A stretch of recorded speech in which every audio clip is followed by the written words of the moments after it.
இயல்பாக எடுத்து சொல்லும், தைரியமாக எடுத்து சொல்லும் மாண்புமிகு இபிஎஸ் அவர்களின் வழிகாட்டுதலின்படி நடந்து கொண்டிருக்கும் இந்த நிகழ்விற்கு என்ன பேச அழைத்தமைக்கு மிக்க நன்றி. எந்த ஒரு அரசியல் இயக்கத்திலும் என்னை நான் பெரிதாய் ஈடுபடுத்திக் கொண்டதில்லை என்றாலும் அம்மா அவர்களின் அருளாசியுடன் அவர்களின் மகளாய் இபிஎஸ் அவர்களின் ஆட்சியில் நான் கண்ட உண்மைகளை ஒரு நடுத்தர வாக்காளராய் பதிவிட வேண்டிய கடமை எனக்கு உள்ளதால் இந்த மேடை ஏறினேன். 2 பெண் குழந்தைகளின் தாய் நான், 200 பெண் குழந்தைகளின் ஆசிரியை நான். பள்ளிக்கு செல்லும் என் மகள்களும் என்னை நம்பி பள்ளிக்கு வரும் பிள்ளைகளும் பத்திரமாய் வீடு திரும்ப வேண்டும் என்கின்ற பதட்டம் நித்தம் என்னை பற்றிக் கொள்கிறது.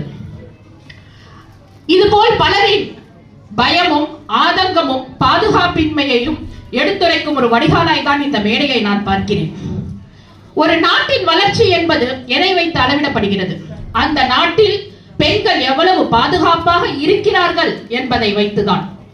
ஒரு பெண் தைரியமாக வெளியே சென்று கல்வி கற்று வேலை செய்து தங்கள் கனவுகளை நனவாக்கும் சூழல் இருந்தால் அதுவே ஒரு முன்னேறிய சமூகமாக இருக்கும். அந்த முன்னேற்ற பாதையில் எடுத்து சென்றது அனைத்து இந்த அண்ணா திராவிட முன்னேற்ற கழகத்தின் ஆட்சி மட்டுமே.